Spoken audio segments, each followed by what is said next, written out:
Bueno, buenas noches a todos y a todas. Es un gusto recibirlos en nuestra Facultad de Ciencias Económicas de la Universidad de Buenos Aires, en este día tan especial que es el Día Mundial del Agua.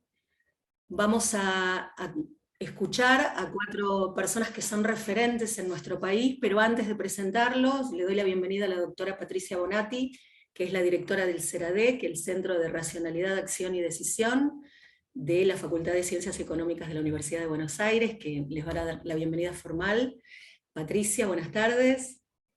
Hola, hola a todos, buenas tardes, hola Marcela, gracias por la organización de esta jornada, sean bienvenidos todos y especialmente este panel de lujo que tenemos en este día que se estaba celebrando el Día Mundial, ¿no?, del Agua, ese recurso tan vital, ¿no? Así que sean bienvenidos, la doctora Marta Litter, que va a estar en la primera parte de esta reunión. Después tendremos a Juan Piveta y a Vanessa Ben y a Carlos Ben. Sean los 4 muy, pero muy bienvenidos. Sin ustedes esto no sería posible, así que va realmente mis felicitaciones y mi agradecimiento.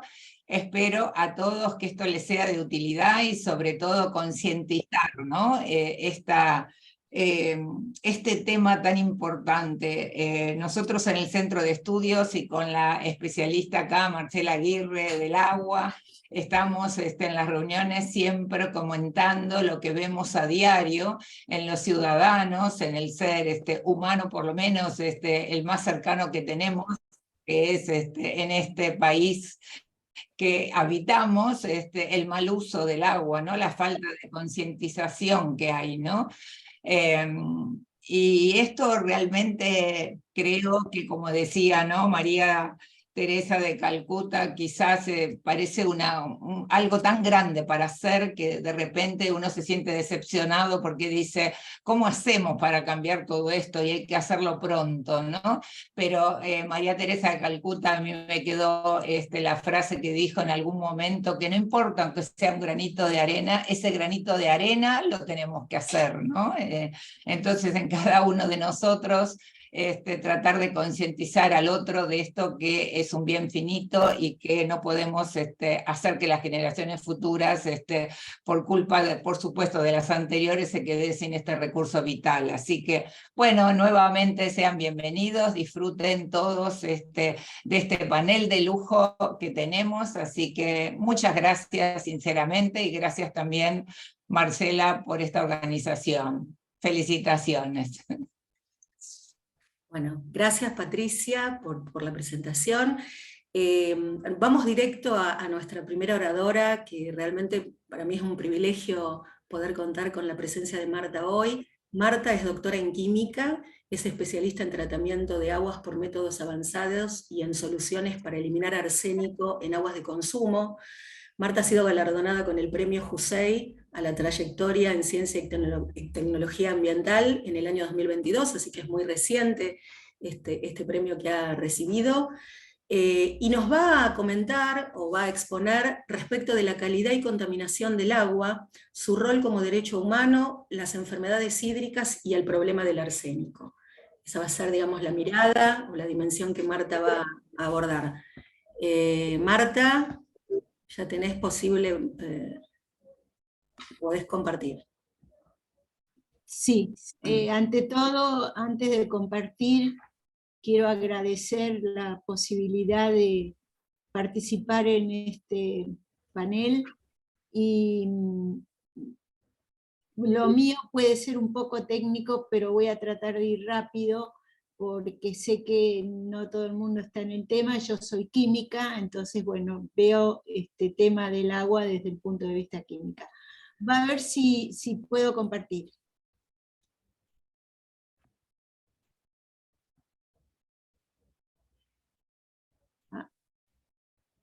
Dice que el host no me deja compartir.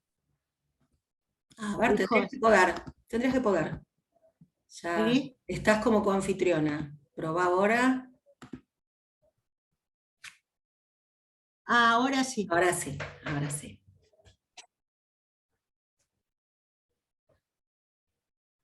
¿Se ve? Se está empezando a ver. Ahí está, Marta. Pero tengo que poner en pantalla completa, a ver. Claro, apretás. Ya está, ya está. Ahí está, perfecto. Ahí está, perfecto. Bueno, entonces mucho gusto, buenas tardes a todos. Yo, como dijo Marcela, voy a hablar sobre la calidad y la contaminación del agua, su rol como derecho humano, enfermedades hídricas y el problema del arsénico. Yo estoy trabajando en la UNSAM, en la Escuela de Hábitat y Sostenibilidad, y soy investigadora superior, bueno, ad honor en este momento del CONICET. Bueno, como todos saben, la molécula de agua está formada por un átomo de oxígeno. Yo no sé si se ve el puntero, si yo señalo. Sí, se ve, se ve, se ve. Sí, sí, perfecto. Está formada entonces por un átomo de oxígeno y 2 átomos de hidrógeno, y es el mineral más común en la superficie de la Tierra. En la escuela nos habían dicho que el agua era inodora, incolora e insípida, pero hay que acordarse también que puede estar en forma de sólido, que es lo que vemos en hielos, témpanos y nieve, líquida, la que tomamos, cocinamos, nos bañamos, y gaseosa, por ejemplo, en las nubes o en la nieve. El agua es el principal componente de la materia viva, o sea, nosotros somos 80% agua. Y en cuanto al consumo, se usan alrededor de 250 metros cúbicos por persona por año, que es dentro de un rango que se puede extender desde los 100, por supuesto en los países menos desarrollados, hasta 1500, por ejemplo, en Estados Unidos. El agua cubre casi el 80% de la superficie de la Tierra, con un volumen estimado de 1.370 millones de kilómetros cúbicos, pero esto es lo más importante, que el agua dulce es menos del 1%, o sea, el agua que es apta para usos domésticos, industriales o comerciales y turísticos. Y lo que es importante es recordar esto que ahora voy a mostrar, que se llama ciclo hidrológico, que permite que continuamente se utilice la misma agua que existía desde hace 3.800 millones de años. Acá tienen un gráfico donde pueden ver el porcentaje del agua en distintos ambientes. En océanos, por supuesto, es el porcentaje mayor, y después va bajando y el agua dulce es la menor cantidad. Acá está lo que les decía del ciclo del agua.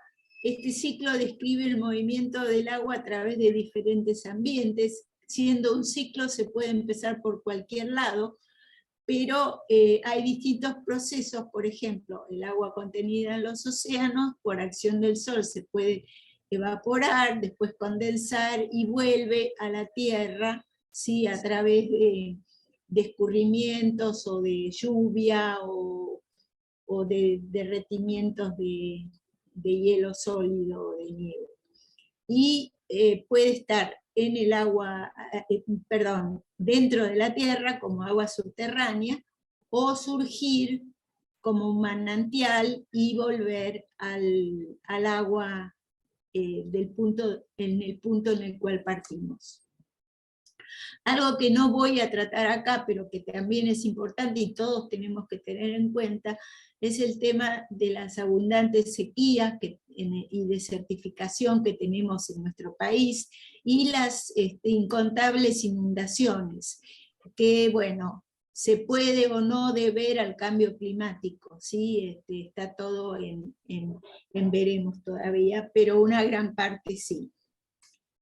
Las fuentes, bueno, como ya dije, agua de mares y océanos, de ríos, arroyos, lagos y reservorios, el agua subterránea, las meteorológicas, lluvia, nieve, hielo, Y después el agua mineral de fuente y de mesa, que son las que se suelen tomar, que todas tienen una clasificación que no voy a entrar a detallar aquí.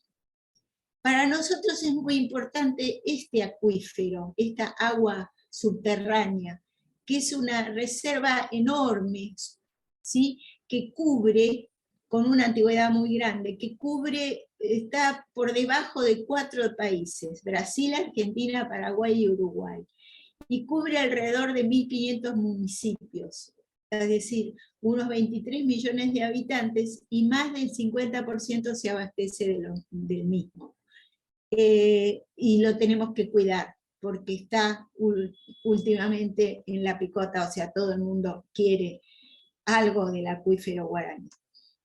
Consumo de agua, bueno, el doméstico, el industrial, y yo quiero recalcar esto que a veces no se tiene en cuenta, que se utiliza bastante agua para riego y bastante agua para refrigeración.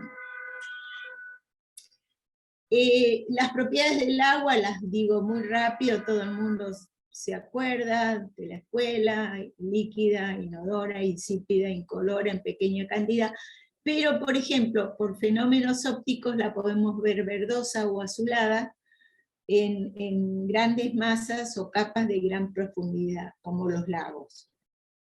Bueno, punto de fusión, conocido por todo el mundo, punto de ebullición, el hielo flota, eso se debe a la densidad que es máxima a 4 grados, pero no importa, es recordar que el hielo flota, por eso los icebergs, y que se expande al congelarse, o sea, no vayamos a poner una botella de agua, de refresco en freezer, porque va a haber un problema. Otras propiedades las dejo acá, esta presentación va a quedar por ustedes, pero una de las más importantes es que es el disolvente universal, y por eso el problema de la contaminación, la densidad máxima a 4 grados, y las propiedades organolépticas, que son temperatura, turbidez, sabor, olor y color, que son muy importantes sobre todo para el agua de consumo.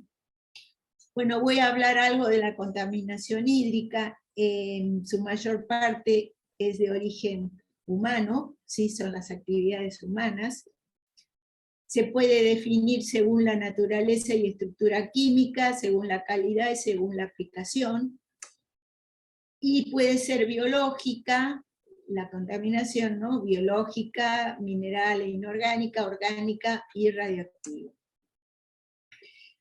Esta flecha nos indica el efecto de los contaminantes, cómo va aumentando. Los contaminantes son, digamos, ingresan al organismo a través de la respiración o de la ingestión del agua conteniendo la sustancia contaminante. Algunos no afectan la salud, pero sí afectan las cualidades organolépticas. Otros afectan la salud, pudiendo ir desde una toxicidad hasta un envenenamiento grave, incluida la muerte. También transmiten o aumentan la probabilidad de enfermedades, de las cuales vamos a hablar después, y hay efectos a corto plazo, que son los agudos, o a largo plazo, que son crónicos. Y pueden incluso causar efectos reproductivos, cáncer y neurológicos. Bueno, es muy importante la calidad del agua. No es lo mismo la calidad del agua para consumo, el agua potable, como el agua que se utiliza para otros fines como el lavado, el riego, el uso industrial. Y esta calidad se puede determinar con estándares que son muy simples en general, con un equipamiento muy sencillo se puede tener esta idea de la calidad del agua. Las fuentes. La fuente puede ser una actividad o una facilidad, ¿sí? Que va a generar las descargas de los contaminantes. La actividad puede ser industrial, doméstica, el esparcimiento o el riego. Y la facilidad puede ser una estructura, puede ser un edificio, o puede ser una embarcación que al ir atravesando un río va descargando sus escapes, ¿no? Que son contaminantes. Las aguas residuales son las resultantes del uso, puede ser municipal, doméstico, industrial, agropecuario, y los efluentes industriales son los que salen de los procesos industriales, y todos contaminan. Estas son las principales industrias contaminantes: la alimenticia, la láctea, la pongo por separado porque es muy importante, papel y pulpa de papel, la metalurgia, el petróleo, la textil, minería y agricultura.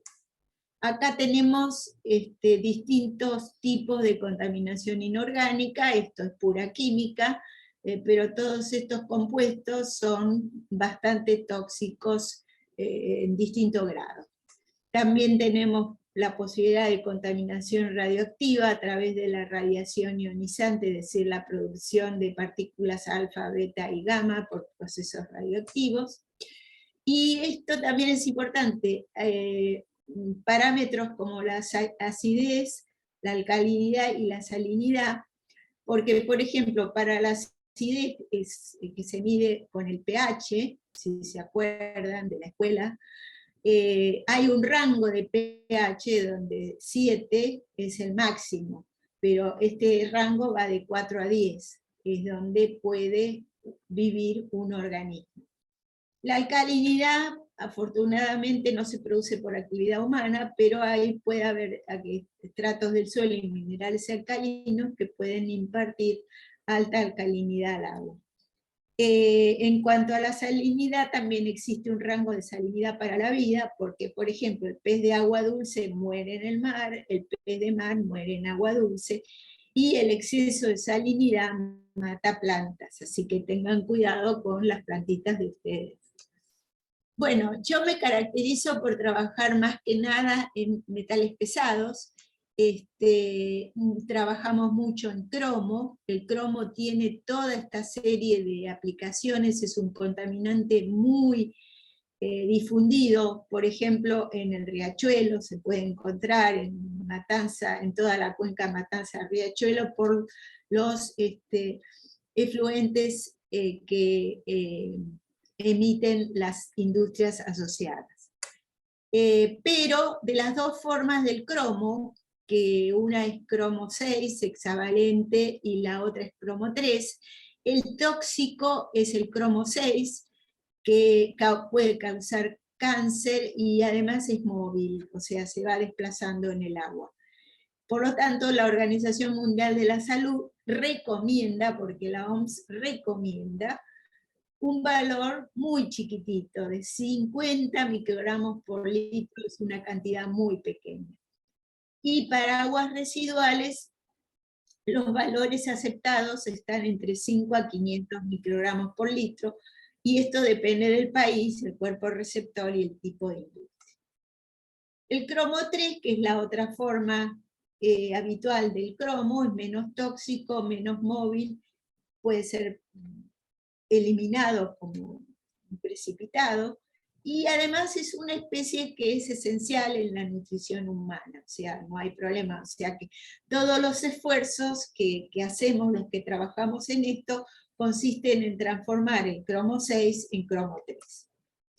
Les recomiendo dos películas que tratan de contaminaciones por cromo 6, una es la famosa Erin Brockovich con Julia Roberts, y otra es menos conocida, pero es una película argentina que se llama Cromo, y que es muy interesante también, que fue filmada en la Facultad de Ciencias Exactas, y acá de la UBA, y en el Delta. El cadmio es otro terrible contaminante, origen industrial y de minería, y el problema que tiene es que es químicamente muy similar al zinc, que no es tóxico, pero se intercambia fácilmente con el cadmio.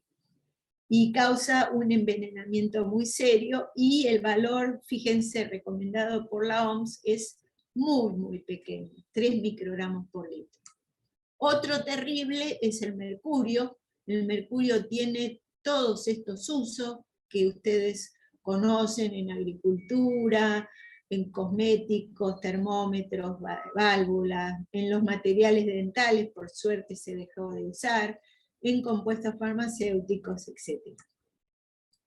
Pero el mercurio es terriblemente tóxico y la OMS recomienda un valor de alrededor de 6 microgramos por litro y es muy difícil de degradar.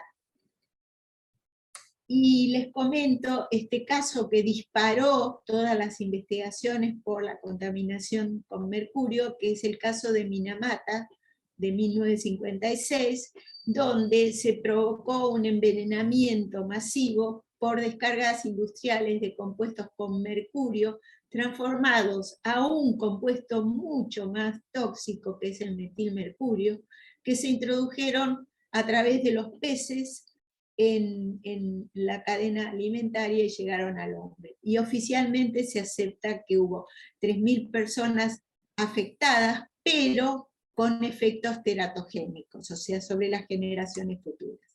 Bueno, del arsénico vamos a hablar después. Les listo aquí los contaminantes orgánicos, que los habrán oído nombrar, los hidrocarburos, los clorados, los PAH, los PCBs y las dioxinas. Estas son tremendamente tóxicas. Bueno, los jabones y los detergentes, que en realidad ninguno de los dos tiene problemas ambientales. El único problema que puede tener el jabón es en las aguas duras, donde forman sarros, ¿sí? Y que disminuye la capacidad de limpiadora del jabón. Y los detergentes, acá les doy la fórmula de dos de los más utilizados.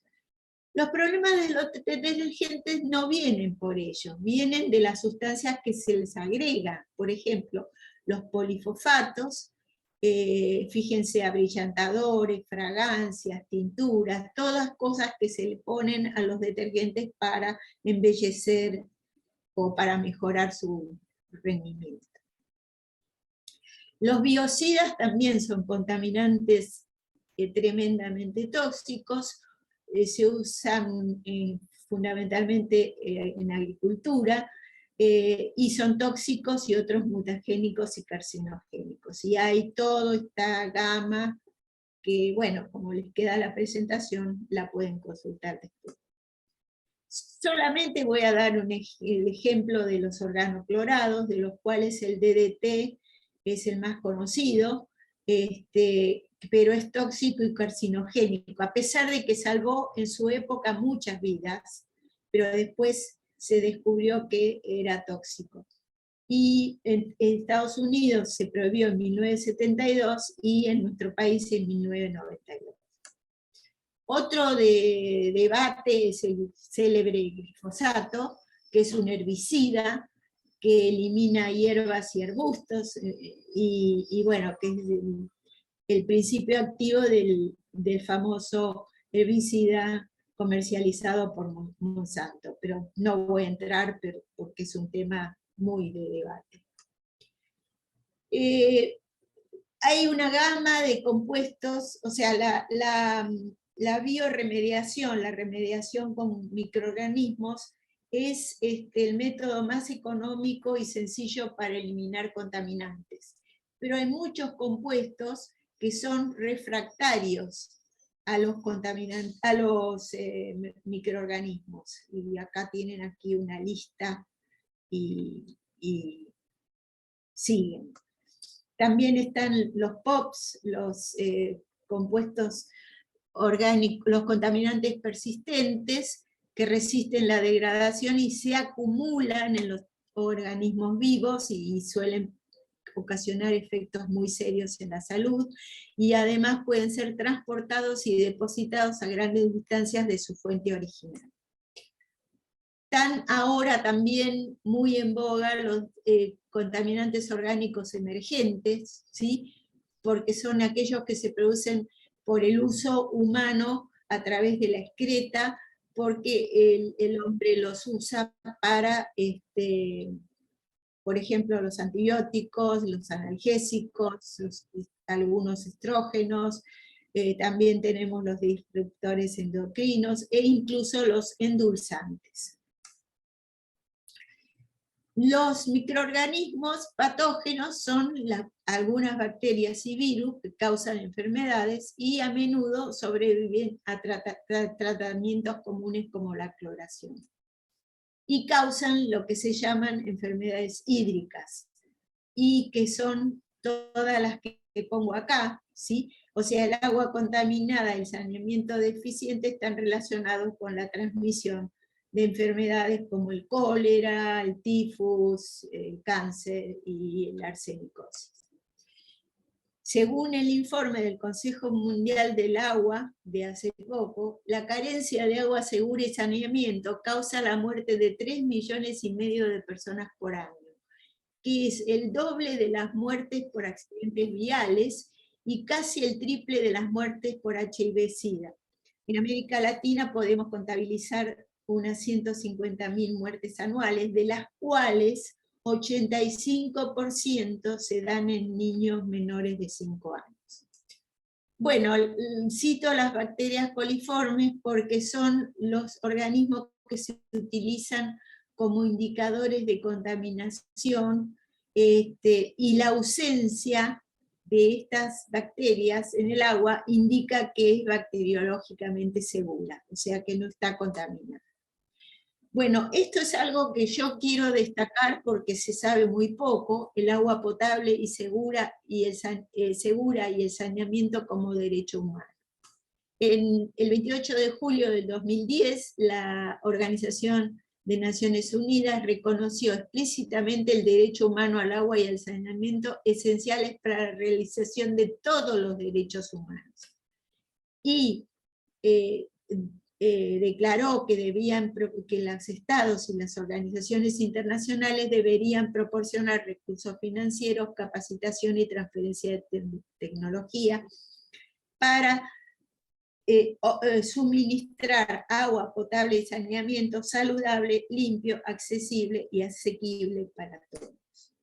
Este concepto fue adoptado en 2014 por la OMS, que declaró que el agua no es solo un recurso natural limitado, que ya se sabía, y un bien público, sino un derecho humano. El problema es que los que recogen el agua, sobre todo en África, en Asia, en nuestro país, en las zonas más pobres, y que a veces tienen que recorrer mucha distancia para conseguir agua para todo uso, son las mujeres y niños, porque el hombre aporta el trabajo y es el que recibe primero el agua recogida.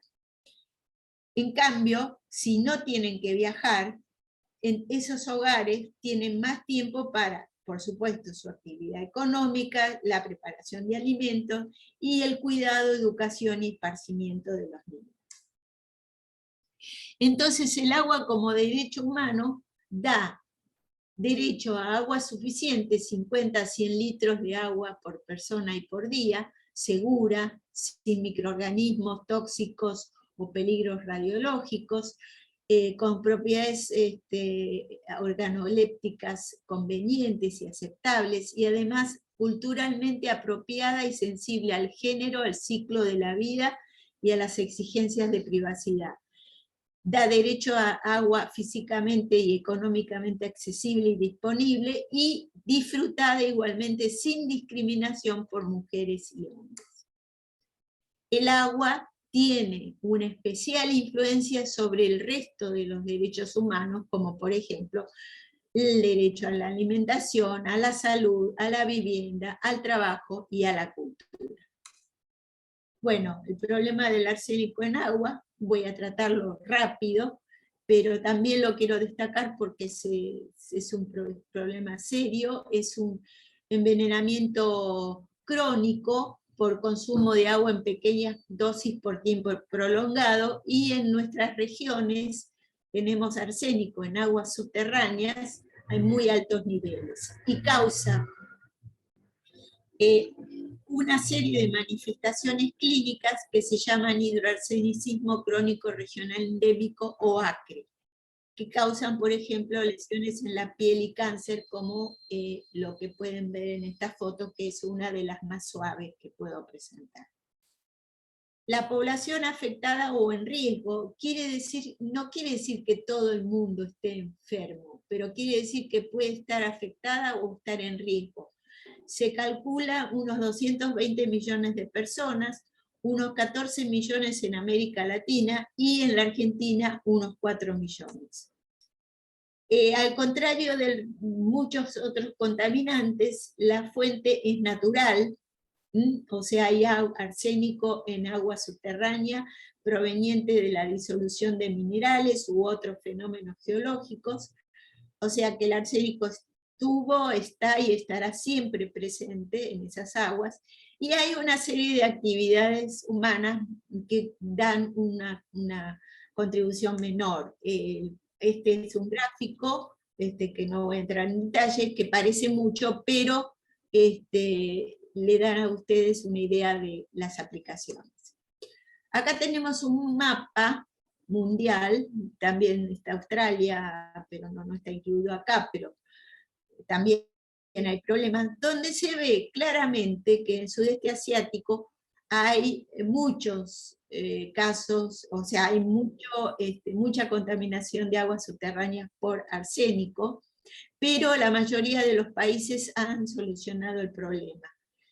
Menos en Europa, en África poco, simplemente porque no se ha estudiado, África nunca se estudia para estas cosas, y muchos puntos rojos en América Latina, que se suele considerar como el continente olvidado en el problema del arsénico. Y aquí les pongo un mapa donde más o menos les da idea de que casi toda el agua subterránea en América Latina contiene arsénico. La OMS recomienda un límite muy bajo de 10 microgramos por litro, pero fíjense que, por ejemplo, en Santiago del Estero se encontró un valor máximo de unos 15.000 microgramos por litro en un pozo somero, o sea, de muy poca profundidad, y al alcance de la gente.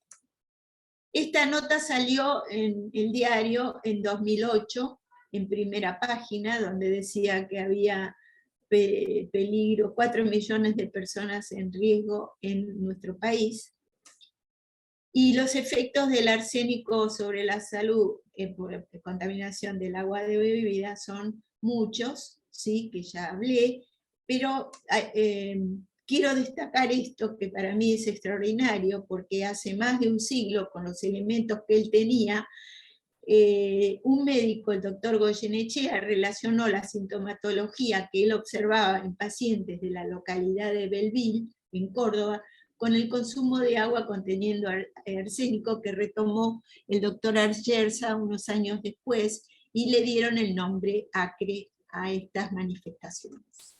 Acá ven ustedes todas las enfermedades asociadas que puede haber, ¿sí? En Argentina todavía seguimos un poquito en discusión.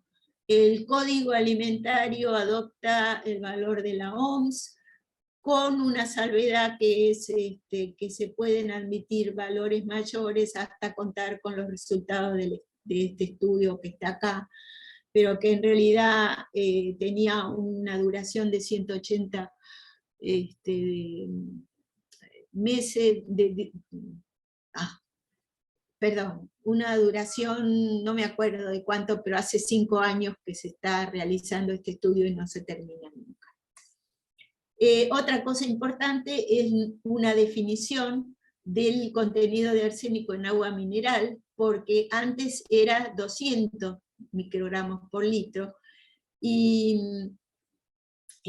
a partir de febrero de 2021, debido al mayor consumo de agua mineral, se bajó el nivel a los de 50 microgramos por litro. También puede haber arsénico en alimentos, por ejemplo en arroz, trigo y otros cereales, o animales expuestos también a altos niveles de arsénico pueden transferir a los humanos a través de la cadena alimenticia, por ejemplo por la leche, por la carne o por piscinas. Esto es muy importante, no existe tratamiento curativo. O sea, una vez que empezaron esas manifestaciones clínicas que les hablé, no hay tratamiento, se está estudiando, pero todavía no hay nada definitivo. Soluciones, bueno, primero dar a conocer el problema del arsénico, porque casi nadie lo conoce, sensibilizar a la comunidad sin causar pánico, y buscar tecnologías de tratamiento económicas. Principalmente en áreas rurales, ¿sí? Como estas zonas donde esto es en Tucumán, donde el agua se extrae de pozos profundos y se usa comúnmente sin ningún tratamiento, pero además en estas zonas hay altos grados de pobreza y malnutrición con incidencia de otras enfermedades hídricas.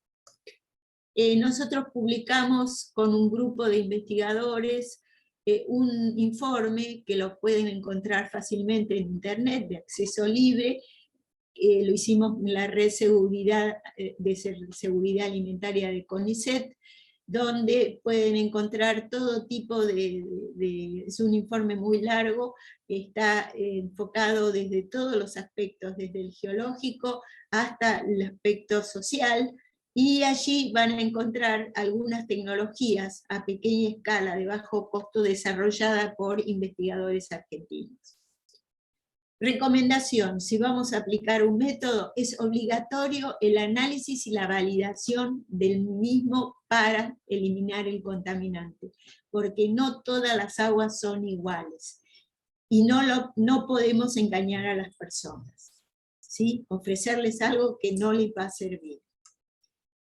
Como conclusiones, y ya termino y no los molesto más, el agua es el derecho al acceso al agua y saneamiento, es un derecho humano. En Argentina el agua segura, el saneamiento y la presencia de arsénico deberán, yo digo deberán, no deberían, deberán ser política de Estado, de los gobiernos, y se deberá brindar a las comunidades afectadas sistemas adecuados y sustentables para el saneamiento del agua con instalación de redes de agua potable. Bueno, y muchas gracias, y tienen ahí mis mail por si me quieren hacer alguna pregunta. Muchísimas gracias. Gracias a vos, Marta, por esta exposición que realmente creo que nos ha nutrido a los que estamos, a quienes estamos acá con tanto detalle, y aprovecho para comentarle a las personas que están aquí presentes que si quieren dejar sus preguntas o sus comentarios por el chat, los vamos a ir tomando, los vamos a ir leyendo. Un breve aporte a lo que comentó Marta, que nos dio, digamos, la dimensión desde lo científico-técnico, por ahí de este primer alimento que tiene el ser humano, es que, como bien ella señaló, hoy por hoy el agua es considerada un derecho humano, un derecho de tercera generación, y además desde la ONU podemos hablar que es un objetivo de desarrollo sostenible de la Agenda 2030, que seguramente habrán escuchado hablar del tema. Sin embargo, en la medida que no haya, y acá es donde las personas de ciencias económicas, ¿no?, en nuestra casa donde estamos hoy, debiéramos prestar atención. Si no hay un presupuesto sostenible desde una política de Estado, y ese presupuesto no se ejecuta en aquellas cuestiones centrales, como por ejemplo la red de obra gruesa, que están obsoletizadas a lo largo y a lo ancho de todo nuestro país, esto no hace más que diezmar este derecho humano, que obviamente del cual todos debiéramos gozar. Y el último dato que agrego, un par de números, aportando o enriqueciendo los números que nos dejó Marta, es que en Argentina, al momento actual, hay más de 10 millones de argentinos y argentinas que no acceden a agua potable, y alrededor, o bastante más, ya lo va a poder precisar Carlos Ben, más de 20 millones de personas que no tienen cloaca, es decir, que no tienen acceso a saneamiento. Entonces tenemos mucho trabajo todavía al respecto. Gracias, Marta, realmente un honor haberte tenido. No, bueno, gracias a ustedes por la posibilidad. No, por favor. Bueno, seguimos ahora, y en este encuentro que hemos intentado que fuera lo más holístico e inclusivo que pudimos lograr, seguimos con Juan Pivetta. Juan es especialista en sistemas de salud y seguridad social, es presidente de la Mutual Federada Salud y es presidente de la Federación Argentina de Mutuales de Salud. Juan nos va a exponer o va a compartirnos su perspectiva sobre agua potable y salud y los desafíos de gestión hacia la próxima década. Y la observación que quiero hacer, o la aclaración, es que Juan nos va a traer la voz de lo que nosotros llamamos empresas mutuales, que son organizaciones particulares que pertenecen al grupo, digamos, a la llamada economía social o al llamado tercer sector, que no es un tipo de organización con el que habitualmente estemos acostumbrados las personas a manejarnos o a escuchar al respecto. Así que Juan, bienvenido, y tu aporte desde este sector mutual va a ser sumamente enriquecedor para los que no han escuchado todavía hablar del tema. Te escuchamos. Gracias Marcela, muchísimas gracias por la invitación. Primero, bueno, el honor de compartir esta oportunidad, por supuesto, con cada uno de ustedes que están conectados, con los disertantes, con Marta Litter y Carlos y Vanessa Ben. Lo mío va a ser un aporte desde la experiencia, desde las vivencias que uno viene atravesando y a lo largo de la vida, que tienen que ver con las organizaciones de la economía social, como decía Marcela, las entidades solidarias de la economía social, las entidades de autogestión, que es un poco también lo que voy a hablar, y asociar todo lo que significa la entidad de la autogestión, que ya lo voy a explicar con un poquito más detalle, a el uso y el cuidado del agua potable o el agua para distintos usos. Y comentarles así yo no voy a compartir pantalla, voy a ir compartiendo algunos conceptos, pero comentarles que, bueno, en realidad hace muy poco, bueno, firmamos entre Federada Salud y FECAFE, que es la Federación de Cooperativas de Agua Potable, un convenio, y yo personalmente empecé a hablar mucho más del agua en ese momento, lo digo así, también por esto que conversamos con Marcela. Y por eso también, si bien uno está permanentemente comprometido con el tema del cuidado del agua, empecé a asociar mucho más esto de las entidades de autogestión, o las empresas de autogestión con el tema de agua, desde una cuestión de perspectiva cultural, educativa, pero también de acciones concretas que apunten a este tema. Yo quiero comentarles que, como bueno, Marcela me presentaba, soy presidente también aparte de una mutual de salud que tiene sede en Rosario y está en distintos lugares del país, presidente de la Federación Argentina de Mutuales de Salud. Bueno, soy especialista en sistemas de salud y, bueno, evidentemente la importancia que significa el agua en la salud humana, y también el abordaje desde esta perspectiva. La salud tal cual también fue el agua, no fue un derecho humano. En realidad la salud se transformó en un derecho a partir de los mediados del siglo pasado. La salud era un derecho, no era un derecho, era una responsabilidad de las personas en términos individuales, y bueno, a partir del año 40, 50 del siglo pasado se empezó a valorar la salud como un derecho humano, ¿no? Y como el Estado como garante de eso. Bueno, tal cual hoy también es valorada la agua como un derecho, y además, bueno, se asocia directamente, como decía la doctora Marta Litter, el derecho del agua está asociado a derechos elementales también, como el derecho a la salud. En ese marco de cuando histórico, de cuando la salud no estaba considerado un derecho y garantizado por la sociedad, las organizaciones de autogestión, que son en la Argentina, adquieren, bueno, originalmente, digo, por ahí había autogestión en las comunidades, etcétera, organizaciones de autogestión en las comunidades.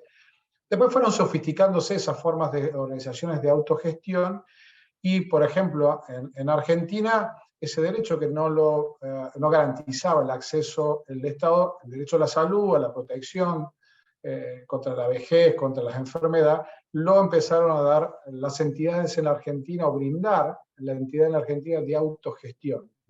básicamente las mutuales, ¿no? Las mutuales fueron las primeras organizaciones, allá por el año 1850, 1860, que empezaron a brindar protección social a través del acceso a la salud, ¿no? Entonces, bueno, fueron estas las primeras organizaciones de autogestión que trabajaron en el tema salud. Autogestión es justamente porque es un sistema de organización en manos de los propios actores sociales, de los propios asociados, ¿sí? Entonces, ya sean mutuales o también otras figuras que son las cooperativas. Estos son las organizaciones de gestión más reconocidas en Argentina, con mayor importancia, trascendencia, desarrollo que ha tenido en la Argentina. Desde entidades de autogestión, por ejemplo, en el sector mutual, que hay 2 millones de personas que tienen salud a través de una mutual, justamente de salud, o que en la Argentina, en términos generales, entre mutuales y cooperativas, aquello que se llama economía social, hay unas 27 millones de personas en Argentina que tienen servicios a través de una mutual y una cooperativa. Muchas de ellas son cooperativas de agua potable, como las cooperativas que están dentro de FECAFE, ¿sí? Allí donde el Estado, en ese caso quizá municipal o provincial, no ha podido brindar el servicio o garantizar el acceso a los servicios de luz, hubo una entidad que se organizó de autogestión para llevar el agua potable a los ciudadanos de esa comunidad.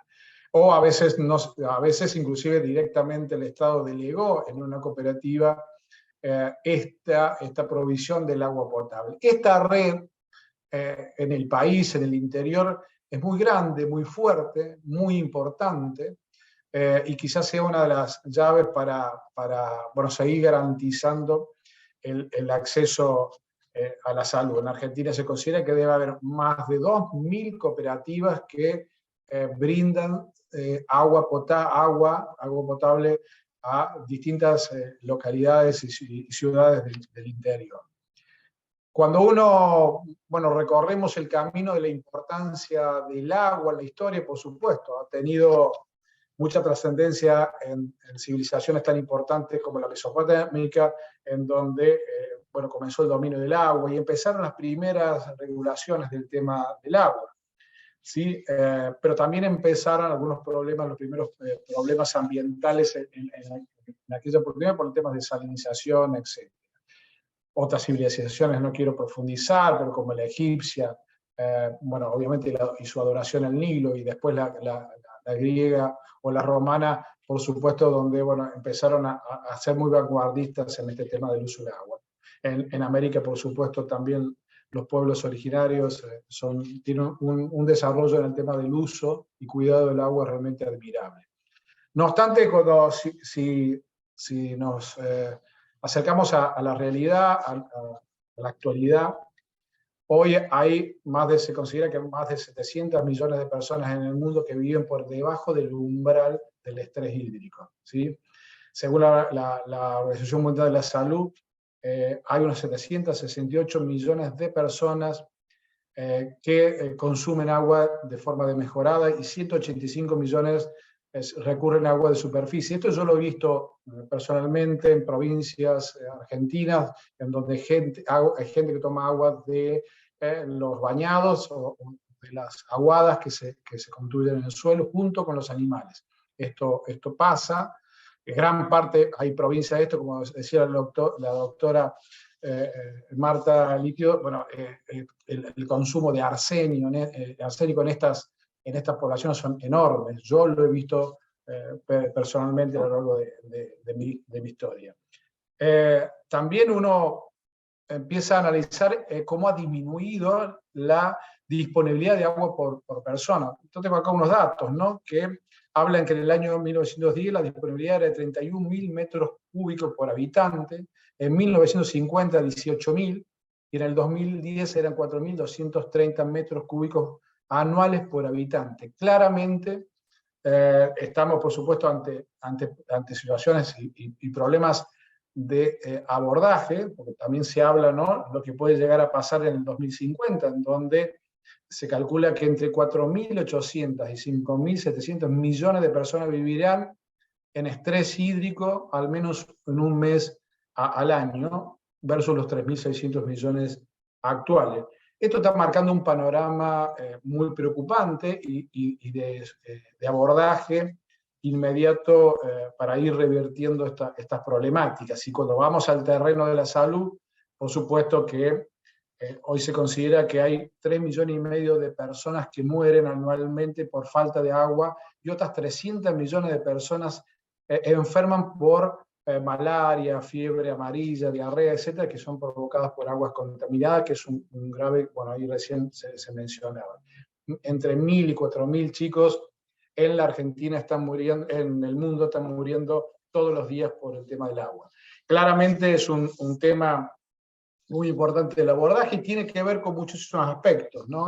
Algunos, y yo lo he vivido en la reunión que tuvimos con las cooperativas de agua hace muy poco, uno de los problemas muy serios que existe, quizá no quiera profundizar porque entiendo que los panelistas que siguen pueden abordarlo, pero las diferencias, el mal uso y la deficiencia que tiene la distribución, la captación y distribución de agua es enorme, un 40% en términos generales del agua que se distribuye se pierde por enormes problemas que tienen las cañerías. El otro día tuvimos una reunión y nos comentaban que hay cañerías de agua potable que tienen 50 años y claramente las pérdidas son muchísimo más del 40%, ¿no? Quizá un 10 o un 15% del agua que sale llega al domicilio. Estas pérdidas con estos números que me decía anteriormente, bueno, realmente son muy preocupantes y hacen que estos temas debamos abordarlo como una verdadera política pública, como de interés público para revertir estas cuestiones. También como usuario, trabajar en los malos hábitos, ¿no?, que tenemos como consumo del agua, y también una falta de cultura del reuso y el aprovechamiento de agua de lluvia. Cuando uno dice, bueno, frente a este panorama, ¿qué alternativas se pueden plantear? Y no me cabe ninguna duda que las entidades de autogestión, la participación del propio usuario, las propias personas en las organizaciones de autogestión, preservando y generando no solamente cultura, sino, por supuesto, algunas alternativas de mejor uso del agua son fundamentales. Y aquí es donde las cooperativas y las mutuales pueden cumplir un rol muy importante. Hay en la Argentina también, además de entidades de este tipo de organizaciones de autogestión, en algunas provincias consorcios de regantes, que son también otras formas de organización de autogestión que trabajan en el aprovechamiento del agua.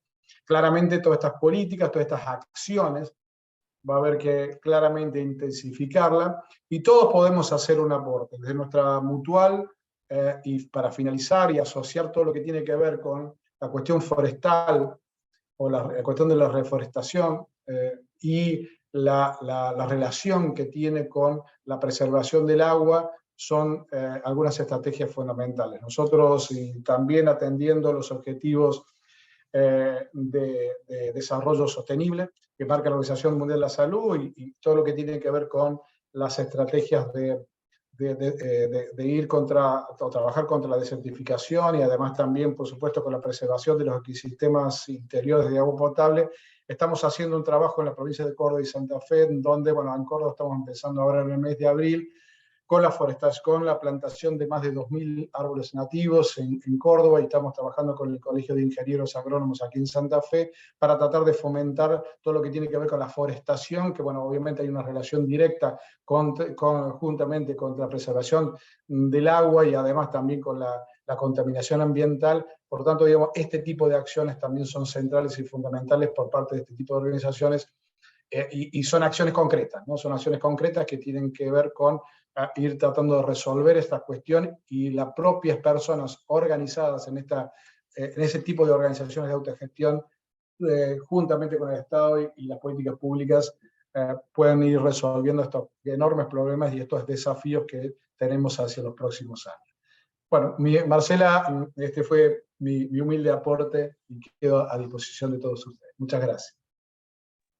Muchas gracias, Juan, y realmente muy contenta porque estoy escuchando, seguramente Patricia coincidirás, estoy escuchando números, datos, cifras cuantificación de esta problemática, y todos los que estamos acá sabemos que lo que no se mide no se puede mejorar, ¿no? Y lo que no se mide no se puede controlar. Entonces, en esta lógica donde Juan nos has aportado tanta información cuantitativa, me gustaría ahora presentar a Vanessa, a Vanessa Ben, quien también nos va a dar, ahora voy a contarles quién es, pero nos va a traer una perspectiva que adopta la mirada del género, o sea, la problemática del agua desde la perspectiva de género, porque hay algo que hasta ahora no hemos mencionado, que es que no hay un sistema de base de datos integrada o integral en el Estado argentino que pueda cuantificar toda esta problemática. Decimos, alrededor de 20 millones de personas no tienen saneamiento, alrededor de 10 millones de personas no tienen acceso al agua potable. Y el punto es que no se sabe cuántas de estas personas son mujeres y niñas, con el agravante para la mujer en términos de salud por el hecho de no acceder a algo tan básico como es la posibilidad de lavar sus manos al no tener agua potable. Entonces, para ir al punto, Vanessa Carla Ben, ya te voy a presentar. Hola, buenas noches a todos y todas, ¿cómo están? Perdón, Vane, que te estaba por presentar. Vanessa es licenciada en psicología. Estaba probando sonido. Estaba abriendo el archivo, con una especialización en diplomatura de psicología ambiental, que como ya nos contará es una especialidad que pareciera ser como muy innovadora, pero en realidad tiene varias décadas de existencia. Y Vanessa, además de ser especialista en psicología ambiental y desarrollo sustentable, es asesora en el Consejo Nacional de Coordinación de Políticas Sociales de la Nación Argentina. O sea que tiene mucho trabajo de territorio. Vanessa, tus 15 minutos. Bueno, buenas noches a todos y todas. Gracias, Marce. Bueno, primero quisiera agradecer a la Facultad de Ciencias Económicas, al Instituto de Investigaciones de Administración, Contabilidad y Métodos Cuantitativos para la Gestión, al Centro de Racionalidad, Acción y Decisión, y en especial a la profesora Marcela Aguirre por este encuentro sobre este tema que es fundamental y vital. Y es un orgullo compartir también el panel con la doctora Litter, con Juan Pivetta y con el doctor Ben, y también con todos los que están presentes, que veo muchos alumnos de la teoría de decisión. Así que bueno, muchas gracias por este espacio. Como psicóloga ambiental, con 20 años de experiencia en organismos de gobernanzas del agua y operadora de servicios públicos, les quiero compartir algunos datos que considero importantes para este encuentro. Mi rol actual, como decía Marcela, es asesorar sobre la importancia del agua y saneamiento como política pública y el desafío de transmitir su valor para el desarrollo sostenible, su importancia para la seguridad alimentaria, su impacto en el crecimiento económico, en la salud pública, en el cambio climático y también en la brecha de desigualdad de género. Hoy, 22 de marzo, se conmemora el Día Mundial del Agua, y en esta ocasión la ONU ha establecido como lema la importancia del agua, sé el cambio que quieras ver en el mundo, con el fin de cumplir con los Objetivos de Desarrollo Sostenible de la Agenda 2030. Ahora quisiera acercarles algunos datos en relación al ODS 6. Según el informe de coyuntura sobre el acceso e igualdad al agua y saneamiento, realizado en marzo del 2021 por el Ministerio de Obras Públicas de la Nación en Argentina, respecto del déficit de agua, el 20,1% de la población, es alrededor de 9 millones de personas, no poseen acceso al agua potable. El 43,9% de la población en Argentina no tiene acceso a saneamiento. Estamos hablando de 19,7 millones de personas. De esas 19,7 millones de personas, 5 millones no poseen ni inodoros ni letrinas.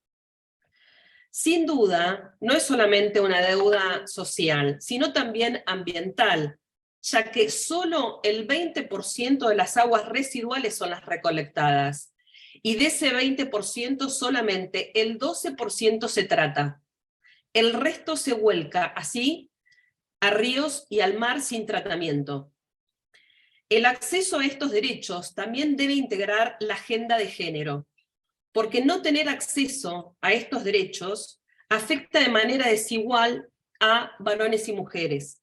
En el mundo existen 2.100 millones de personas sin acceso al agua potable, y el 82% de la recolección de agua hasta la fuente más segura, como comentaba Marcela en otro momento de la exposición, lo realizan las mujeres y las niñas, afectando así a todos los demás derechos, el derecho a la educación, a la inclusión financiera, a la inclusión social, también a su seguridad, porque ustedes deben calcular que se lleva horas entre trayecto hasta la fuente más segura.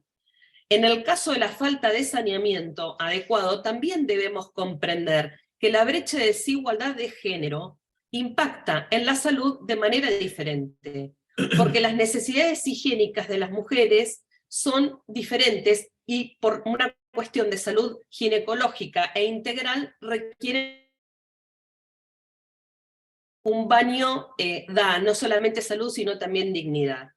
Cuando tuve funciones más ejecutivas, una de las dificultades era la falta de acceso igualitario a los cargos de decisión. Siendo en muchas ocasiones la única mujer, por ejemplo, en una reunión de directorio. Según un informe realizado sobre el análisis de recursos humanos en el 2021, elaborado por el Ministerio de Obras Públicas de la Nación sobre los organismos vinculados a la gobernanza del agua, se relevó que el 27% de la planta de trabajo está ocupada por mujeres en todos esos organismos, que el 1% está ocupado por personas no binarias y que el 72% está ocupada por varones. En relación al caso de cargos jerárquicos, el 27% por mujeres, el 1% por personas no binarias y el 72% por varones. Lo que claramente muestra que la trazabilidad de la mirada de género requiere de acceso igualitario en los lugares de decisión, acciones más activas y menos discursos. Según las fuentes del Banco Mundial del 2021, el PBI de algunas regiones va a reducirse hasta el 6% para el 2050, debido a las pérdidas relacionadas con el agua en la agricultura, la salud, el ingreso y la propiedad. Entonces quisiera acá comenzar con una pregunta, de alguna manera interpelar a todos los que están oyendo. ¿Cuál es el valor del agua? ¿Cómo y cuánto afecta su inversión en las políticas de desarrollo y crecimiento económico? Teniendo en cuenta todas sus dimensiones. ¿Cuánto ahorramos en salud pública con tener acceso a agua potable y saneamiento? ¿Cuánto en materia de desigualdad de género? ¿Cuánto en acciones de adaptación al cambio climático?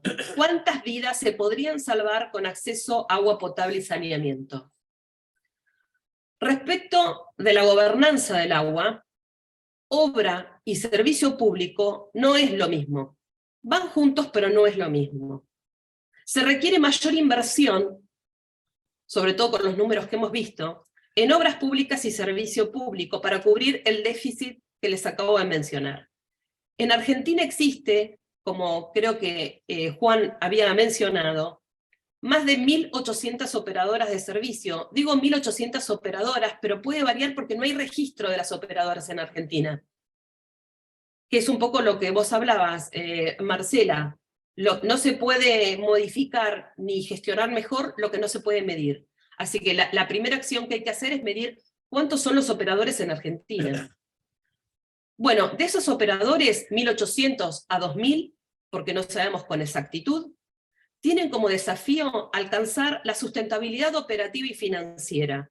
La mayoría son cooperativas, otras son empresas un poco más grandes, como puede ser AISA, Aguas de Santa Fe, APSA, y deben alcanzar, como les decía, la sustentabilidad operativa y financiera, y la mayoría se encuentran en estado crítico, por la falta de una tarifa competitiva para el sostenimiento operativo, por la falta de articulación con organismos del Estado provincial y nacional para la planificación de las obras, por la falta de acceso a financiamiento de los planes operativos, de los planes de mantenimiento, de los planes de gestión sustentable y de tecnología aplicada para la optimización de la gestión. Porque estamos hablando en general del déficit que tienen los organismos de las gobernanzas del agua para optimizar su gestión, pero para eso se necesita no solamente infraestructura y gestión del conocimiento, se necesita inyección económica. ¿Qué quiero decir con esto? Que los esfuerzos en inversión deben alcanzar no solo a las obras de expansión para cubrir ese déficit de acceso que les había mencionado, también debe sostener los niveles actuales de cobertura, porque si no se pueden caer en mayores déficits. Ese 9 millones de personas puede ser más, y ese 22 millones de personas sin saneamiento puede ser más también. Y por último, decirles que el acceso al agua potable y saneamiento es una cuestión ambiental. Es un eje para las políticas sociales. Es clave en la acción para el cambio climático. Es una cuestión de derechos humanos. Es una cuestión de género. Es una cuestión de violencia ambiental. Es una cuestión clave para la seguridad alimentaria. Es clave para la soberanía nacional. Es clave para el desarrollo sostenible y el crecimiento económico de nuestro país. Es vital para la producción de alimentos y para la producción de todos los bienes y servicios. Es clave para la salud pública y la pobreza estructural. Pero sobre todas las cosas es clave para la vida. Muchas gracias.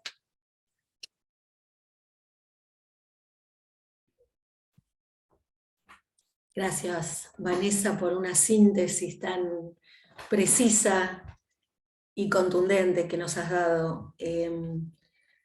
Realmente seguir escuchando cifras y pensar que en épocas de inteligencia artificial, Big Data y metodologías ágiles, que el Estado argentino no disponga de una base de datos integral que nos permita conocer fehacientemente cuál es el diagnóstico y cuál es la realidad de nuestro país, más allá de los grandes números, es algo que para los futuros profesionales de ciencias económicas que tenemos aquí, más allá del resto de los participantes, es algo en lo que es interesante tener una mirada crítica.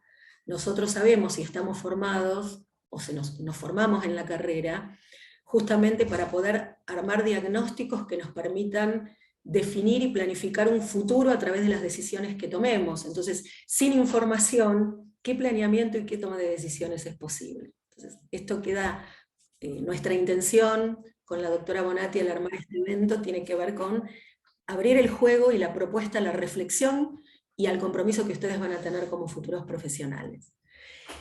Bueno, estamos llegando ya al final de nuestro evento, que se nos extendió unos 15 minutos más de lo previsto, pero bueno, hablar del agua tiene estas cosas. El agua arrasa, el agua enamora, el agua inunda, así que todo mi interés en presentarte, Carlos, ya estoy aquí accediendo a mi documento. Tengo un poquito lenta la conexión, disculpen, pero bueno, acá estamos. Bueno, Carlos Ben es consultor y asesor en gestión de recursos hídricos y servicios de agua potable y saneamiento. Carlos fue presidente de AISA entre el 2006 y el 2015, de hecho fue el primer presidente de AISA, de alguna manera AISA es una gran parte de su familia, no biológica, pero familia al fin, y ha sido fundador de ALOAS, que es la Asociación Latinoamericana de Operadores de Agua y Saneamiento. Como les decía antes, es un referente en términos de sanitarismo en Argentina. Carlos, ¿me escuchás? Perfectamente. Bueno, tus 15 minutos para hablar de este alimento esencial para la sostenibilidad de la vida, que es un bien común, ¿no, Carlos? Ni bien público ni bien privada, bien común. Sí, por supuesto que es un bien común y además es uno de los 4 elementos de la vida, así que está con nosotros desde el origen. Recordemos que el origen de la vida está estimado hace casi 4.000 millones de años, con los estramatolitos, y solo pudo ser posible gracias a la existencia de agua, porque los estramatolitos estaban en agua y eran las primeras bacterias que de alguna forma representaron la existencia de vida, y es lo que buscan en todos lados cuando van a la NASA o lo que sea, que van a otro lugar, dicen, pues vamos a buscar agua. Primero, Marcela, yo quería felicitarlos a ustedes por esta iniciativa, conmemorar el 22 de marzo para los que somos sanitaristas y amamos este tema y militamos por este tema, es, digamos, es como un festejo. Yo creo particularmente que es un festejo que todavía no produce los resultados que esperamos, y cuando tuve la oportunidad de tener tantas reuniones con motivo de ALOAS, siempre tuve la chance de poder hablar especialmente con los organismos multilaterales sobre la situación que había en el mundo con el tema del agua, y ver cómo, como se señaló ya antes, se buscan mecanismos para lograr los mejores apoyos económicos. En ese momento, hubo uno de los momentos que tuve la chance de poder hablar con ellos, había una crisis parecida a la de ahora, con bancos, y en ese momento recuerdo perfectamente haber discutido con la gente del BID cómo se daban las prioridades para la asignación de recursos.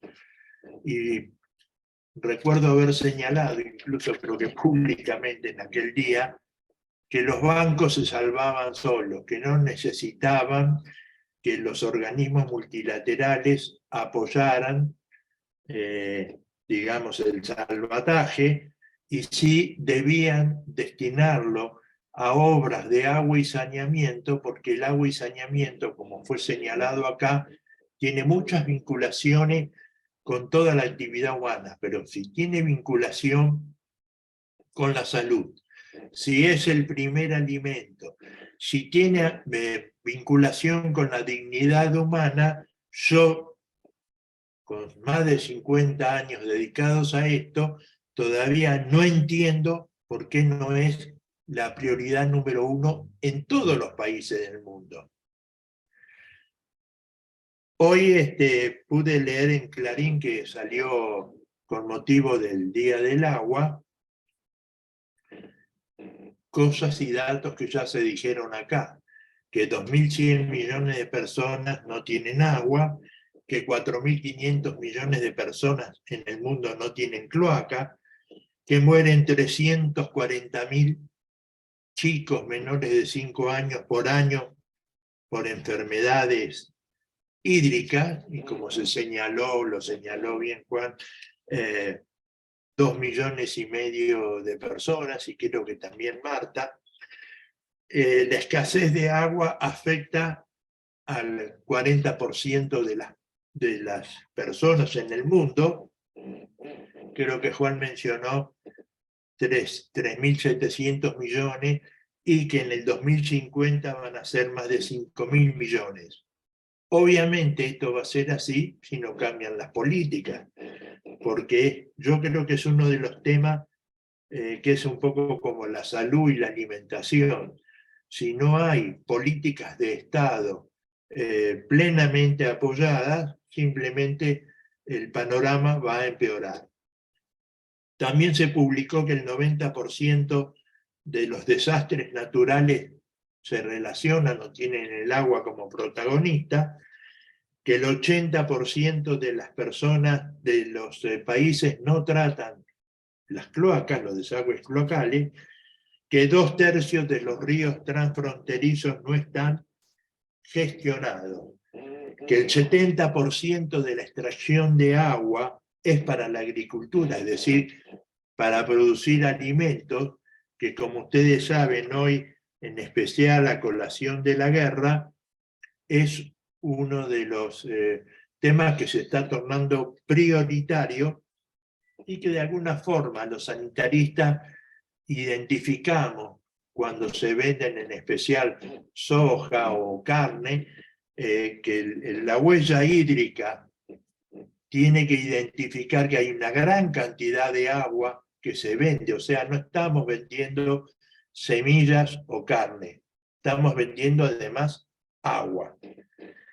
Y que el 77% del agua industrial se está utilizando también para una actividad que es la generación de energía, que también va a ser un problema y que hoy, digamos, genera muchísimas discusiones acerca de cuál es el mejor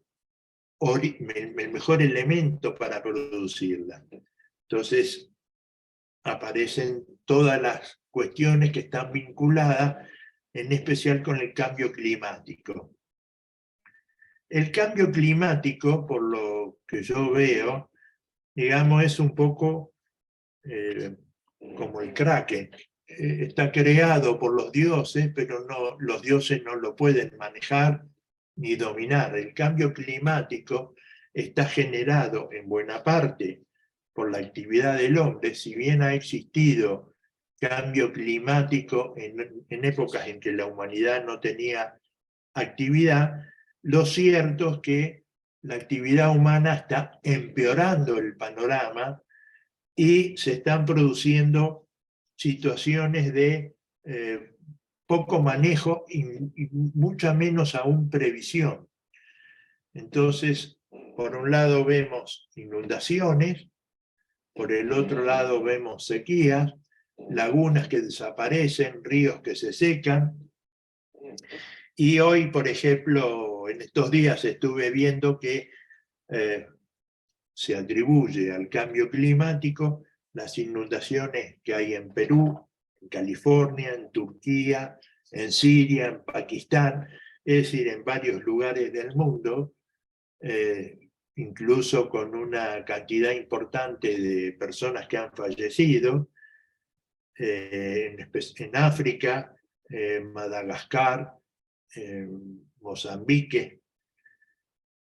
A la inversa, se mostraron imágenes que eran realmente chocantes para nuestra visión en Australia, con un río que tenía millones de peces muertos que habían muerto por la falta de oxígeno, atribuido al también cambio climático, para mencionar y aportar que el hombre sigue teniendo, digamos, así, descontrol en sus conductas. En Brasil, el mes de febrero de este año, se deforestaron en el Amazonas 330 kilómetros cuadrados, produciéndose, digamos así, un incremento de la actividad que es llamativo. Y efectivamente, el no contar con árboles, el no tener un planeta forestado como estaba en la antigüedad, va a afectar tarde o temprano, y lo van a padecer en especial las generaciones futuras, a las que siempre declaramos que hay que proteger, pero que realmente no sé si lo estamos haciendo. También vemos este tema de la sequía en Argentina y Uruguay, básicamente para hablar de lo que está más cercano, y un fenómeno que se nota con un problema social que hay en muchos lados por los temas económicos o políticos, en otros lados por las guerras, que son las migraciones. Y realmente las migraciones colocan a cientos de miles de personas en la vulnerabilidad más grande que hay, y la vulnerabilidad más grande que hay es que no cuentan con agua, no cuentan con higiene, y en algunos casos, el otro día vi también que, por ejemplo, en Turquía y Siria, donde están montañas, miles de personas refugiadas a colación de los terremotos, había gente que hacía una semana que no se podía bañar. Esto, ¿qué es la reflexión en la que yo siempre quiero recalcar. Se dijo, pero la quiero reiterar simplemente porque me parece que es esencial. Presupuestos no hay en todo el mundo para todas las cosas, pero los presupuestos tienen una ventaja, sí hay políticas que dan prioridades. Nadie puede tener todo el presupuesto que quiere, ni siquiera el país más poderoso del mundo o el más rico del mundo. Lo que sí se tienen que notar son las prioridades.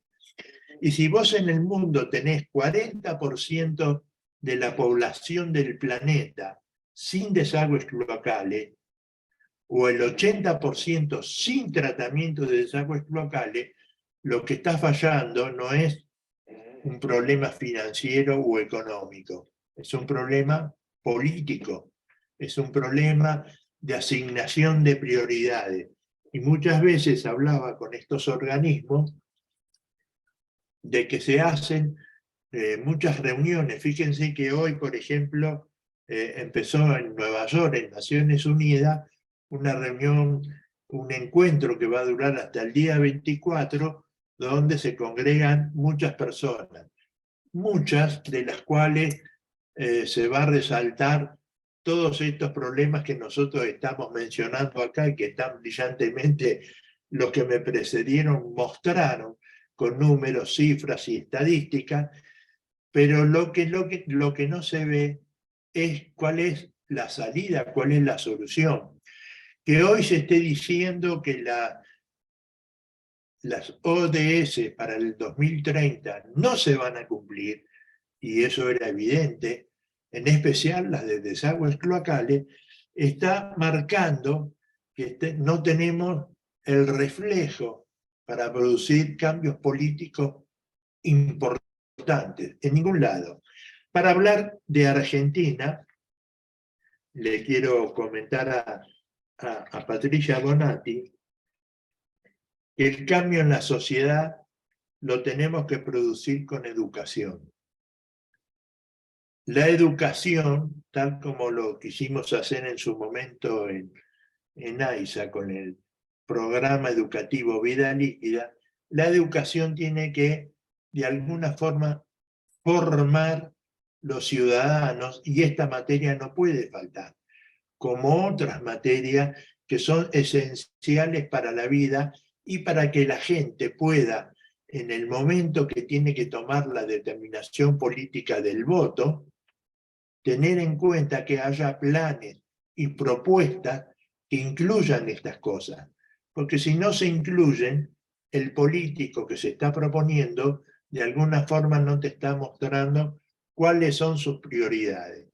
Y es muy difícil encontrar políticos que estén diciendo el agua es importante, por lo tanto vamos a poner tanto por ciento, y que hoy se haya dicho que este por ciento que se destina, que destinan los países, va a disminuir de alguna forma, realmente preocupa y agrega a la situación una preocupación mayor.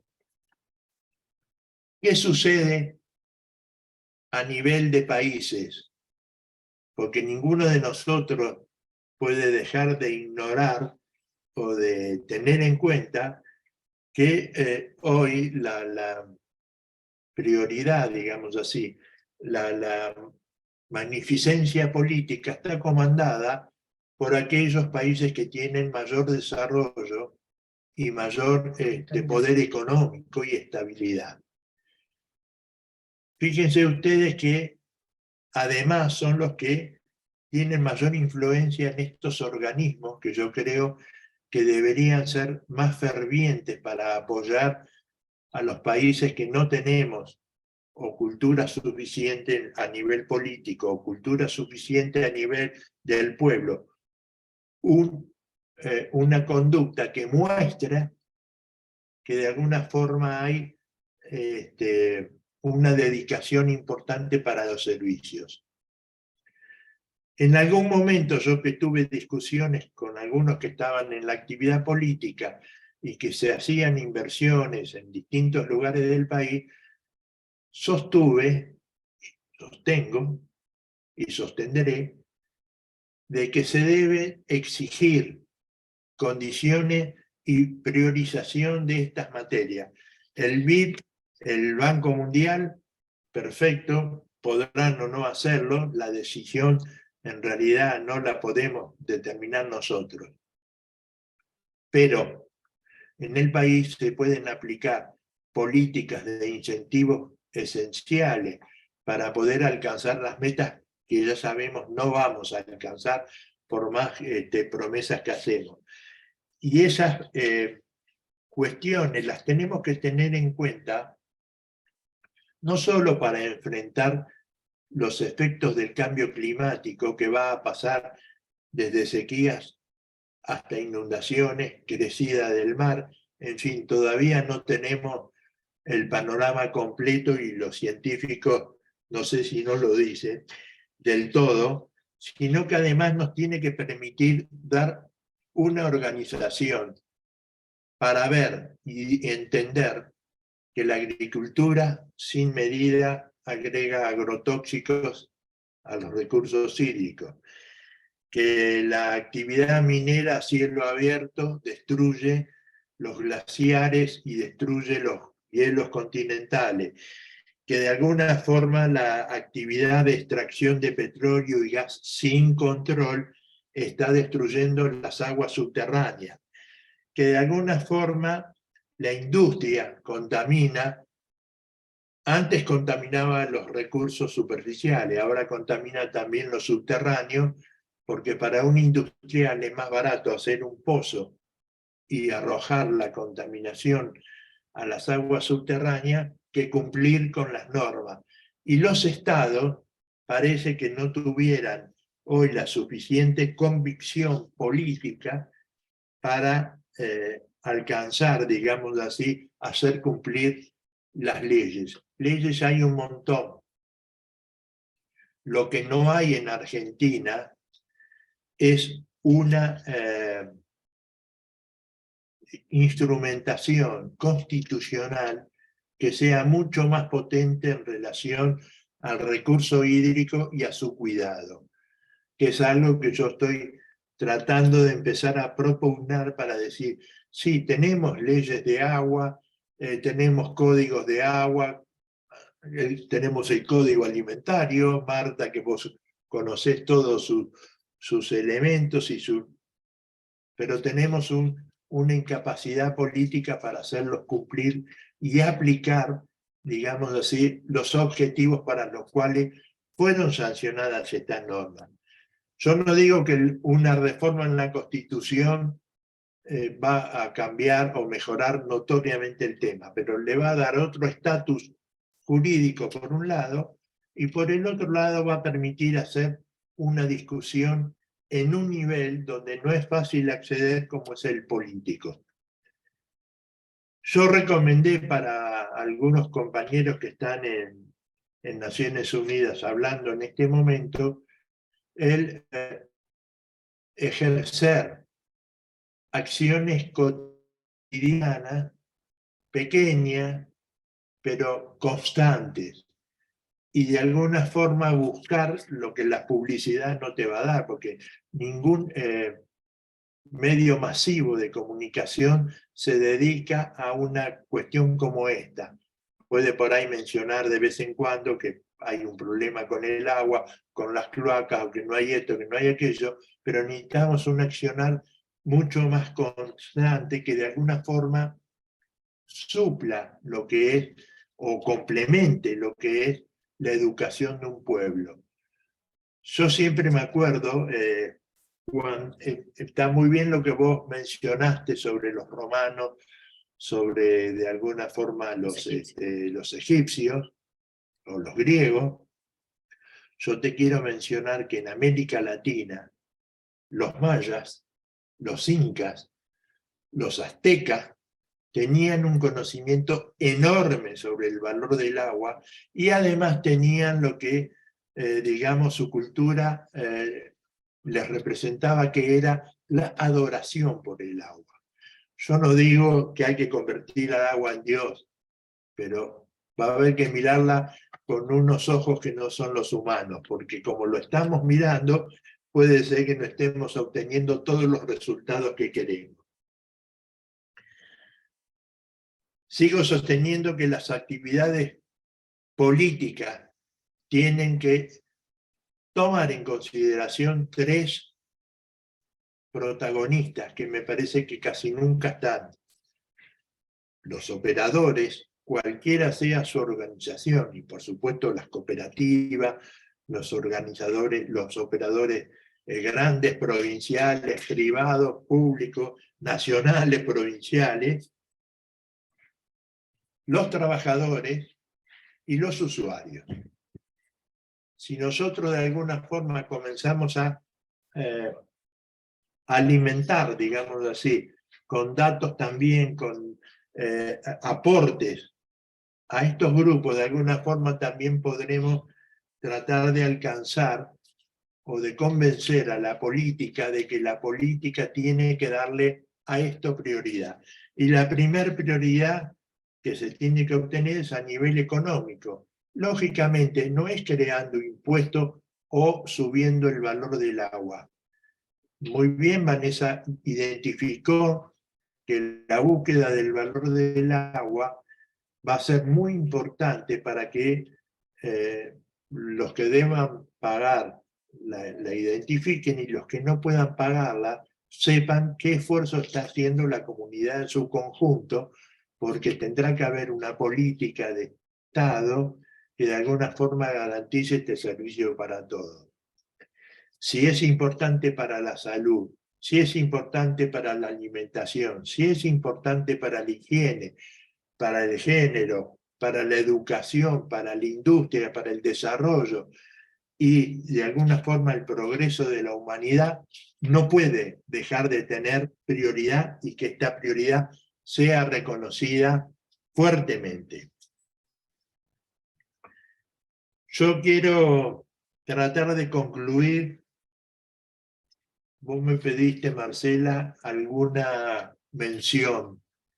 Yo te voy a decir, cuando el agua corre como el viento, el agua es aire. Cuando el agua forja los caminos, el agua es tierra. Cuando el agua se desgrana en cristales multicolores, como vemos en la lluvia, el agua es fuego. Cuando el agua entra en la vida, el agua es Dios. Y ahí hay que llegar. Muchas gracias por su atención y vuelvo a felicitar a los organizadores de este encuentro. Gracias, Carlos. Gracias. Voy a ir directamente a las preguntas porque estamos muy justos de tiempo. Gracias.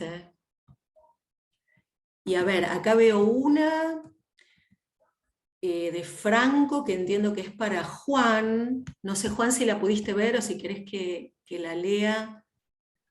Retomando, ¿la viste? Si no te la... Sí, perdón, pero hace un comentario que tiene que ver con el control poblacional. Sí, bueno, es un tema bueno, que nos excede. La verdad que no puedo responderlo desde esa perspectiva porque sabemos también, me parece que el tema de la solución del agua pasa claramente por otros aspectos, no porque haya menos personas en el planeta, sino porque hagamos un consumo más racional, inclusive solidario. Miren, hay datos que son significativos, digamos, porque el agua tenemos que considerar como un bien social mundial, no de unos países o de unas provincias. Nosotros en Argentina tenemos provincias donde tienes enormes problemas de agua, ¿no? De agua potable, que eso hay provincias como Tierra del Fuego, como Formosa, hasta Tierra del Fuego, sí, Formosa o Chaco, que tienen serios problemas de agua, no tienen agua. Santiago del Estero, no tienen agua potable, me refiero.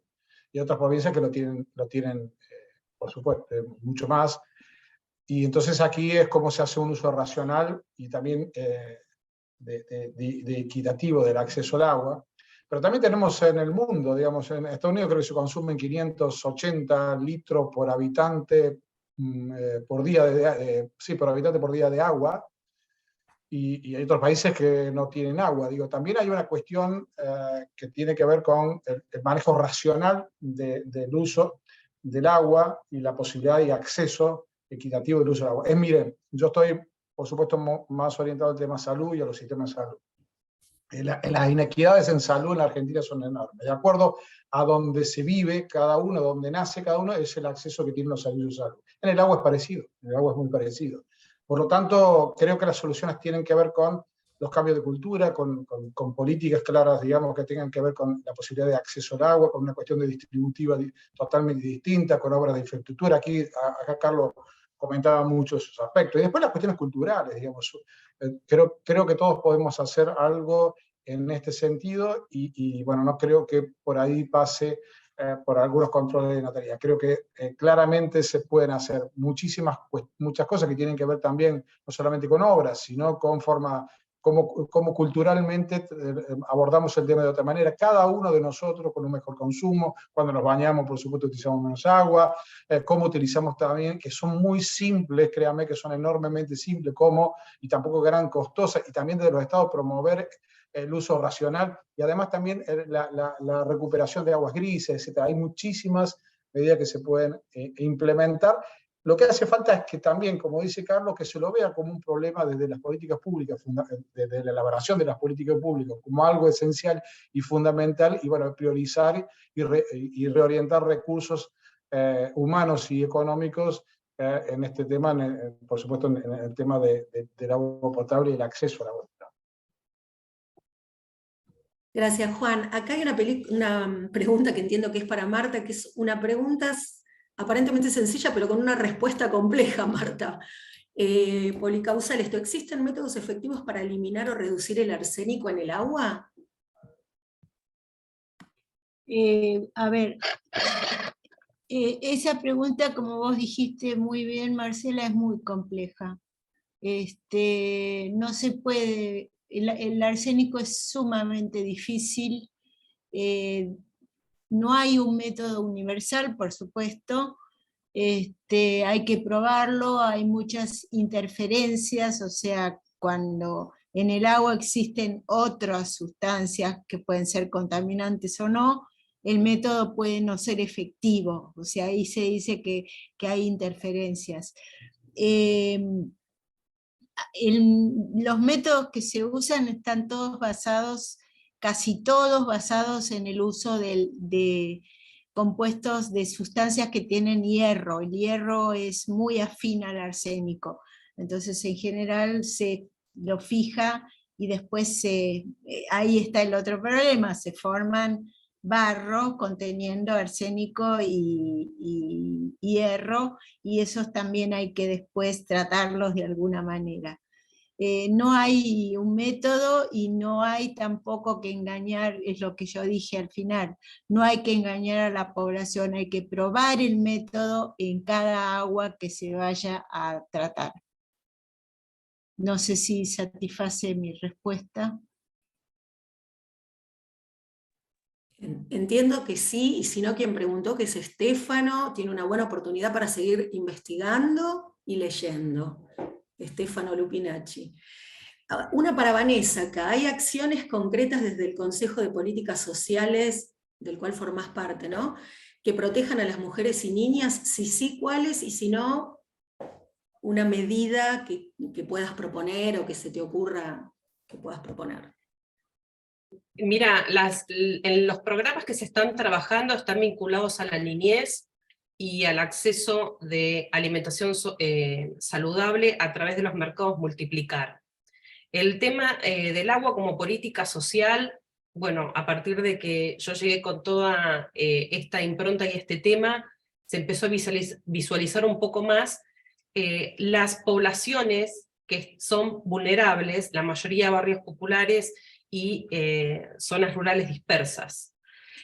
Para lo cual el Consejo tiene la función de articular con el organismo responsable de esa tarea, en este caso el Ministerio de Obras Públicas y los ministerios ad hoc de cada una de las provincias, según el tema y según la cuadratura. Así que en general lo que hace el Consejo es alcanzar esta visibilización de estas poblaciones y empezar a coordinar en territorio con los organismos locales y nacionales.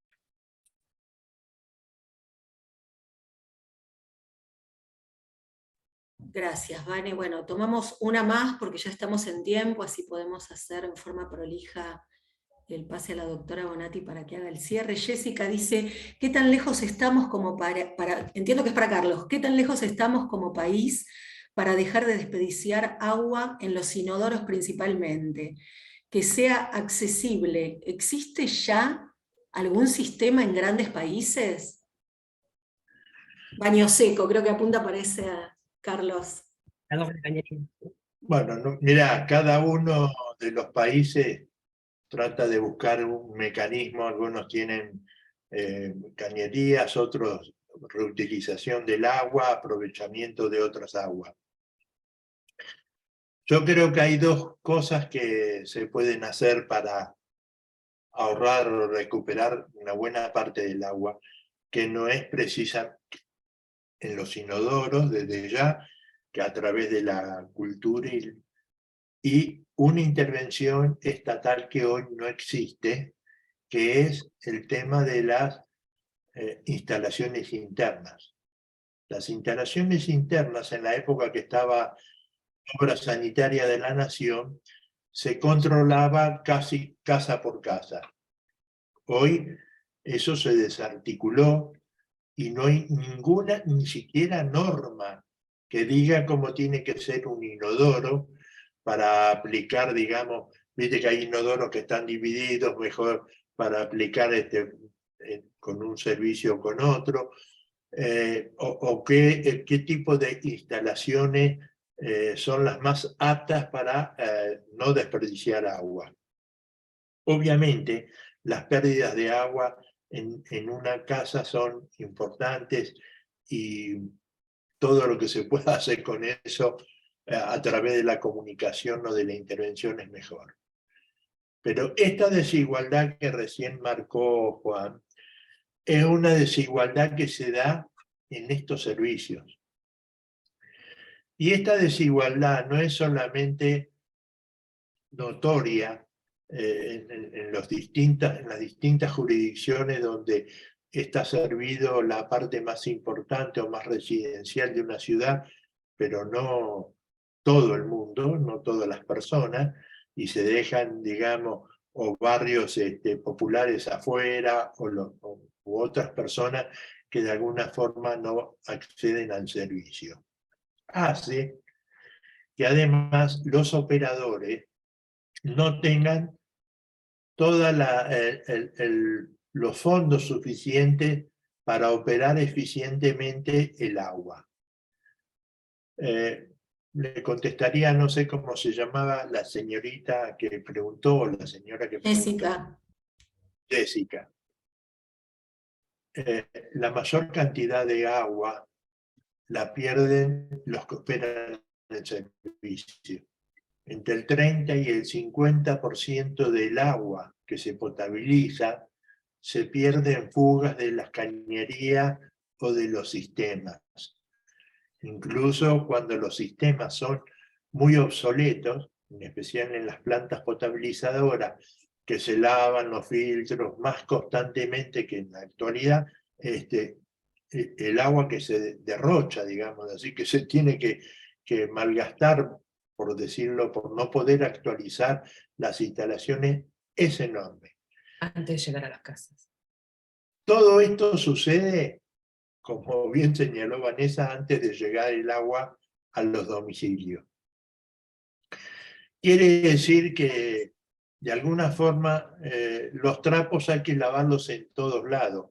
No solamente las personas en su casa deben tener una cultura y una educación de cuidado del agua, sino que esta fomentación de política debe hacerse más potentemente también para colaborar y ayudar a las empresas a poder evitar el tema de las fugas. Muchas gracias, Carlos. Bueno, damos por cerrada ya por una cuestión de tiempos el espacio para preguntas. Por mi parte, agradecerles a cada uno, agradecerle a Marta, Juan, Carlos, Vanessa, la doctora Bonatti por darnos desde el centro CERADEC siempre esta posibilidad de llevar la voz del agua a cada rincón de nuestro país y a cada persona que quizá no haya escuchado hablar del tema. Si los que son los estudiantes que están acá presentes se preguntan ¿cuánto tiene que ver esto que escuchamos con mi futura profesión? Muchísimo, muchísimo. Hoy hemos tratado de poner en valor el agua, pero hay cuestiones como el agua no contabilizada, que es de lo que hablaba Carlos recién, esta agua que se pierde y que nadie mide, que no vamos a entrar a hablar de los costos y las pérdidas que provoca, porque ya algo hemos escuchado. El tema de los nuevos oficios que pueden surgir, estos oficios verdes, a partir de una concientización de hábitos y de nuevas formas de consumir en forma responsable el agua potable. El tema de la medición de costos, es decir, la contabilidad de costos de la producción del agua, porque el agua no es gratis, el agua se produce y requiere insumos, mano de obra, gastos indirectos.